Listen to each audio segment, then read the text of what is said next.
கொஞ்சம் வருத்தப்பட வேண்டிய விஷயம் தான். ஏன்னா வந்து நம்ம ஏர் இண்டியா பத்தி பார்க்க போறோம். ஸோ ஏர் இண்டியா பத்தி உங்களுக்கு நியூஸ் முன்னாடியே தெரிஞ்சிருக்கும். ஸோ ஏர் இண்டியா வந்து கிராஷ் ஆச்சு. ஸோ நெறைய பேர் இறந்து போனாங்க. நெறைய பேர் இன்ஜூரி ஆனாங்க. ஸோ அதுக்கு முன்னாடி நீங்க என்ன தெரிஞ்சுக்கணும் அப்படின்னு பார்த்தீங்கன்னா, டாடா குரூப் தான் ஏர் இண்டியாவோட ஓனரு. ஸோ அவங்க தான் 2021ல வந்து கவர்மெண்ட் ஆஃப் இண்டியாட்ட வந்து ஏர் இண்டியா வந்து வாங்கிட்டாங்க டாடா குரூப்பு. ஸோ நியூஸ் என்ன அப்படின்னு பார்த்தீங்கன்னா, டாடா சன்ஸும், டாடா ட்ரஸ்ட்டும் இன்னைக்கு 18ஆம் தேதி வந்து ஒரு 500 crore கான்ட்ரிபியூட் பண்ணி வெல்ஃபேர் ட்ரஸ்ட் வந்து உருவாக்கியிருக்காங்க விக்டிம்ஸ்க்கு. ஸோ ஏர் இண்டியா பிளேன்ல வந்து யார் யார் கிராஷ் ஆனாங்களோ. So AI 171 memorial welfare trust அப்படின்னு பேர் வச்சிருக்காங்க. ஸோ டாடா ட்ரஸ்ட் தான் இருக்கிறதுலே டாப்பு. அவங்க தான் டாப்ல இருப்பாங்க.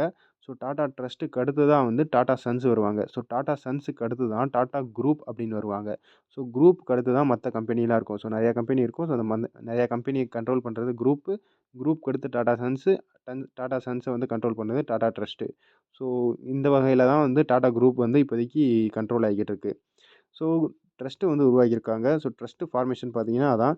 டாடா சன்ஸ் வந்து எஸ்டாப்ளிஷ் பண்ணியிருக்காங்க. இது ஒரு பப்ளிக் சேரிட்டபிள் ட்ரஸ்ட்டு. ஸோ யார் வேணா வந்து கான்ட்ரிபியூட் பண்ணிக்கலாம். அப்புறம் ட்ரஸ்ட்டு வந்து கிரியேட் பண்ணது எதுக்கு அப்படின்னு பார்த்தீங்கன்னா, விக்டிம்ஸ வந்து சப்போர்ட் பண்றதுக்கு. இந்த ஏர் இண்டியா ஃப்ளைட்ல வந்து கிராஷ் ஆனவங்க.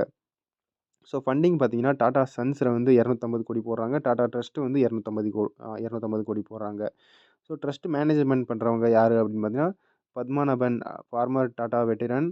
அப்புறம் சித்தார்த் சர்மா வந்து ஜெனரல் கவுன்சில் டாடா சன்ஸோடது. ஸோ இன்னொரு 3 அடிஷனல் ட்ரஸ்டி வந்து ஆட் ஆவாங்க ஃபியூச்சர்ல. ஸோ அடுத்து பார்த்தீங்கன்னா, எதுக்கு ட்ரஸ்ட்டு யூஸ் ஆகும் அப்படின்னு பார்த்தீங்கன்னா, medical assistance for seriously injured passengers. So seriously injured பேசஞ்சருக்கு வந்து ஃபண்டிங் போகும். அப்புறம் சப்போர்ட் ஃபார் ஃபேமிலீஸ். அப்புறம் இறந்தவங்க வந்து ஃபேமிலீஸ்க்கு சப்போர்ட் போகும். அப்புறம் eight for first responders and medical professionals.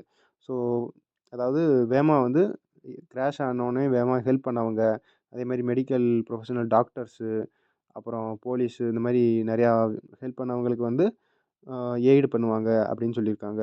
So அடுத்து பார்த்தீங்கன்னா, அந்த மெடிக்கல் காலேஜ் ஹாஸ்டல் வந்து இடிஞ்சு போனதுக்கு ரீபில்ட் பண்றேன் அப்படின்னு சொல்லியிருக்காங்க அந்த ட்ரஸ்ட்ட வச்சு.